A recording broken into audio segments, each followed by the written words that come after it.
Alors on se resitue en 1981, l'année internationale des personnes handicapées, et dans le cadre de la grande recherche-action que je coordonne à ce moment-là en travaillant à l'Office des personnes handicapées, ça fait l'objet d'un premier portrait, un état de situation des personnes handicapées au Québec.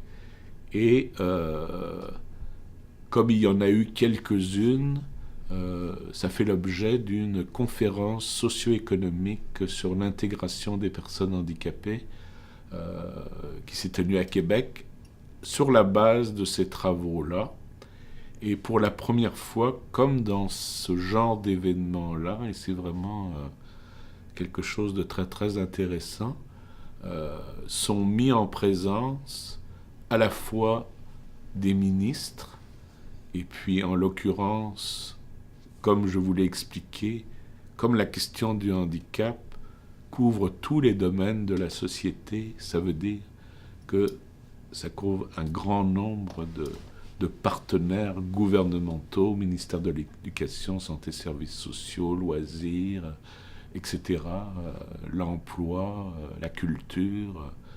Donc, c'est l'époque de René Lévesque. On voit Pauline Marois en train de fumer comme une pompière autour de la table.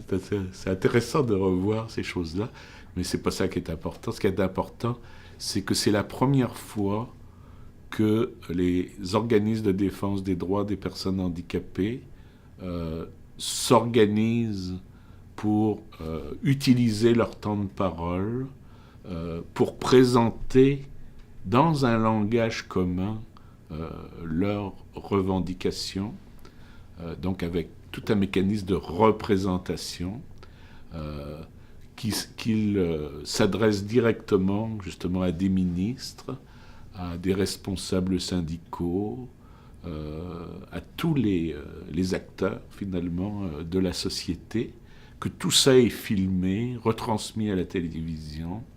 Donc il y a comme un élément là extrêmement important, marquant là, quand on en parle avec les gens et tout ça sur ce qui est arrivé, et qui va être un moment, un tournant historique comme il en arrive dans l'évolution sociale, dans les mouvements, et qui va être marquant. On va avoir un peu la même chose, peut-être pas...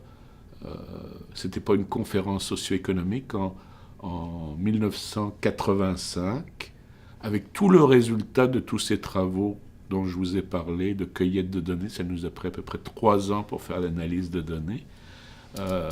On a élaboré un projet de politique qui a été présenté au gouvernement, qui a été reçu par le gouvernement. Et en 85, on a fait une nouvelle réunion du même type que celle dont je viens de parler, qui s'appelle la conférence à parts égales, où à ce moment-là, on a fait le tour de tous les secteurs et où tous les acteurs ont pris des engagements. Donc il y avait des recommandations, il y avait des engagements qui ont débouché sur des plans d'action. Entre-temps, comme j'y vais un petit peu là de façon chronologique, toute cette concertation des organismes de défense de droit en 81 s'est traduit par, s'est maintenu pour assurer le suivi des engagements et puis pour garder cette concertation-là. Ça a donné d'abord une table de concertation, et en 85, c'est devenu la Confédération des droits des organismes de défense de droits de personnes handicapées, qu'on appelle la COFAN, qui est une organisation un petit peu parapluie, donc qui réunit toutes les organisations nationales pour tous les types de déficiences. Donc c'est quand même quelque chose de très intéressant, là. Et à partir de là, à partir de 85, il y a eu une autre étape un petit peu plus loin, là, dans les années 2000, au milieu des années 2000, où cette politique-là va être révisée et remise à niveau avec toute l'évolution là, des principes de droits humains et va devenir la politique à part entière qui a été adoptée en 2005 et qui actuellement continue à être la politique officielle. Et cette politique-là est construite sur le modèle de processus de production du handicap. Donc, que j'ai expliqué. Donc, actuellement, tous les organismes publics, tous les ministères, toutes les municipalités de 15 000 habitants et plus doivent annuellement identifier des obstacles environnementaux qui relèvent de leurs compétences. Donc, par exemple, je ne sais pas moi, l'accès à l'école primaire pour les enfants ayant des incapacités. En fait, on peut espérer qu'on fait ça, mais il ne faut pas que je fasse des discours politiques actuels à cause de l'austérité. C'est pour ça, c'était mon sous-entendu. Mais c'est que chacune de ces instances-là se doit de développer un plan d'action, d'identifier des mesures, de les déposer à l'Office des personnes handicapées qui en assure le suivi et de faire périodiquement un bilan sur ce qu'on appelle la réduction des obstacles à la participation sociale des personnes. Mais, disons, ce qui est intéressant, là, c'est que la conceptualisation dont j'ai parlé, là, elle est entrée dans la planification des politiques et les stratégies d'action. Donc, même on ne peut pas dire que tout le monde comprend ce que je veux dire, mais la compréhension de la responsabilité des acteurs gouvernementaux, publics. C'est plutôt public là parce que le volet privé est beaucoup plus difficile à aller chercher, mais il y a quand même une compréhension d'une perspective sociale du handicap où les acteurs reconnaissent qu'ils peuvent transformer les conséquences du fait d'avoir des déficiences et des incapacités sur la qualité de vie de la personne et des populations. Et donc, on a une reconnaissance donc, de la dimension sociale des problématiques qui, ordinairement, sont abordées dans une perspective de santé.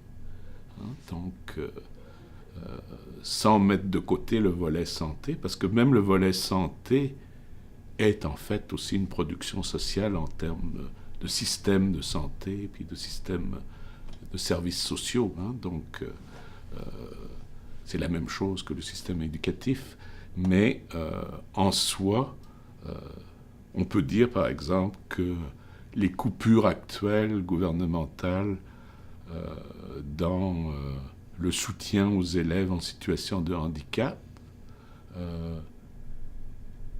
contribue à l'accroissement du handicap des enfants ayant des différences, ou la résistance de l'université à offrir les accompagnements et les accommodements aux personnes qui ont des incapacités importantes, qui de plus en plus atteignent les niveaux universitaires. L'orientation de l'université, sa conscience des problèmes et sa volonté d'y investir des énergies, en même temps, on reconnaît qu'elle est contributrice de l'exercice des droits humains ou non. Donc, Je pense que c'est quelque chose qui est important à la fois dans le plaidoyer, hein, donc quand on revendique, mais c'est aussi quelque chose à souligner quand il y a une compréhension de la problématique et que les acteurs, comme l'université, font un bout de chemin dans ce sens-là. J'ai vu que le pavillon de Conac avait enfin des toilettes adaptées, en tout cas qui sont en travaux, chose qui c'est incroyable, c'est un dinosaure. Et donc il faut les féliciter de participer au processus de déconstruction du handicap. Alors ça, c'est une dimension importante, je pense. Ce que je veux souligner par là, c'est que c'est cette continuité qu'il peut y avoir, et puis l'utilité du cadre conceptuel du côté de la planification, de la mise en œuvre et de l'évaluation des politiques. En termes de cadre conceptuel au niveau national, mais c'est aussi un outil de monitoring des politiques qui s'inscrit dans le temps, puis qui permet, par exemple, tous les 5 ans, ça je dis ça, qui permet idéalement, hein, parce que c'est pas évident d'avoir toutes les données pour pouvoir documenter les dimensions systémiques là, du modèle périodiquement. Hein. C'est que la difficulté qu'il y a, c'est que par exemple on peut travailler à réduire les obstacles, à rendre toutes les toilettes accessibles, mon bâtiment accessible, l'accès au transport. Maintenant, est-ce que les gens vont l'utiliser? Donc la réponse à la question est-ce que le changement environnemental a vraiment un impact sur la qualité de la participation sociale? Ça, pour le savoir, c'est pas en comptabilisant les toilettes accessibles qu'on peut le savoir, c'est en comptabilisant l'accroissement de la qualité de participation sociale des personnes, ou par exemple la satisfaction des étudiants dans la fréquentation de l'établissement universitaire. Mais pour aller chercher ces informations-là, il faut faire des enquêtes différentes, donc qui vont aller chercher l'utilisabilité, l'opinion des personnes. Puis au niveau d'une population, c'est compliqué. Par exemple, lorsque le gouvernement conservateur a éliminé le questionnaire long du recensement, on a été coupé d'une prise de données pour savoir, parce que le moyen pour savoir si on améliore la participation sociale des personnes qui ont des incapacités, c'est de les comparer avec les personnes sans incapacité. Puis dans le questionnaire long, on a ce type d'informations qui permettent de faire une approche comparative entre les populations. Puis après, on peut même aller faire une enquête post-censitaire spécifique sur la participation de ce groupe, de cet échantillon qui a été identifié dans le recensement. Eux, ils ont tout coupé ça. Ça veut dire que pour les 10 dernières années, là, on n'a pas d'informations canadiennes sur les changements de participation sociale en comparaison avec la population sans incapacité. En tout cas, je donne cet exemple-là parce que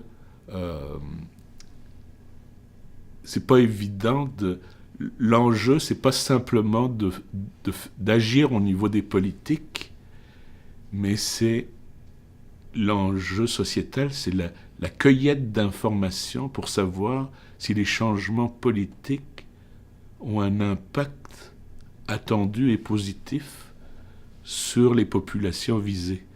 Et ça, sociologiquement, là, je veux dire, ça demande des enquêtes de population ciblée et très coûteuse en fait, et compliquée à mener. Alors c'est un des enjeux dans lequel on est, c'est que c'est relativement difficile de savoir si les acteurs réalisent leur plan d'action. Bon, ça, on a quand même les moyens de le savoir, mais est-ce que ça change véritablement la vie des personnes au quotidien? Ça, c'est plus difficile. L'autre élément qui est important dans l'approche conceptuelle, c'est justement la temporalité. Et c'est la prise en compte de la lenteur et du caractère très long des changements sociaux. Donc, pour véritablement, on le voit là par exemple, justement, toujours en prenant l'exemple de l'université, actuellement les gens qui arrivent au niveau universitaire, ben, c'est parce qu'ils ont été capables d'aller à la garderie, d'aller à l'école primaire. Donc c'est 25 ans, 30 ans enfin 20 ans en tout cas au moins, d'investissement qui fait qu'à un moment donné, ces interventions-là sont palpables au niveau universitaire, puis c'est vrai dans toutes sortes de domaines. Donc ça, c'est la dimension des politiques et puis de l'impact du cadre conceptuel. Un autre élément à la fin des années 80, enfin, on a, avec des organisations de défense de droits, puis à l'époque, moi j'étais toujours à l'Office des personnes handicapées, on a voulu réagir auprès de l'Organisation mondiale de la santé sur le fait que la classification internationale des déficiences, incapacités et handicaps ne tenait pas compte des facteurs environnementaux, donc était ancré dans une perspective biomédicale, et on a provoqué à ce moment-là une réunion à Québec, une réunion internationale sur cette classification-là, et avec le soutien de l'Office des personnes handicapées, mais aussi du secrétariat d'État au niveau canadien, on a invité l'ONU, l'OMS, le Conseil de l'Europe, les organisations de défense de droits au niveau international. La plus importante, c'est Disabled People International. On a invité aussi les chercheurs dans divers domaines qui s'intéressaient à cette problématique-là, puis qui en fait n'avaient pas de réseau.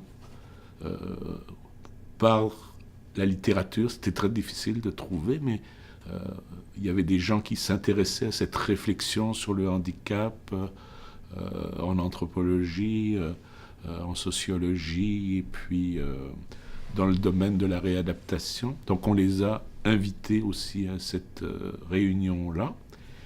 Et après, c'est Jean Rochon, le ministre qui avait mis de l'avant la réforme du système de santé et services sociaux, qui a présidé cette réunion-là. Et on a obtenu de la part de l'OMS un mandat pour le Québec de travailler à la définition sociale du handicap, donc le volet déficience, incapacité, handicap, mais là vraiment définir le volet social, et à proposer, en fait on ne nous a pas vraiment mandaté pour le volet environnemental, mais disons, c'était d'abord sur le volet social, mais pour nous c'était évident, avec tous les travaux dont je vous ai parlé, là, qu'il fallait inclure l'environnement dans cette classification-là. Alors ce qui est ressorti de cette réunion-là, je ne rentrerai pas dans tous les détails, mais c'est d'abord c'est la création de 3 centres collaborateurs sur le handicap, un aux Pays-Bas, un en France, un qui devait être au Québec, mais il n'y a jamais eu d'entente avec le fédéral, puis on s'est fait mettre des bâtons dans les roues par Statistique Canada. Donc finalement c'est devenu un centre collaborateur nord-américain, États-Unis, Canada, dans lequel on a été quand même pas mal exclus, même si moi j'en ai toujours fait partie. Et de cette réunion-là, on a obtenu, enfin, j'ai été moi-même invité comme expert au Conseil de l'Europe.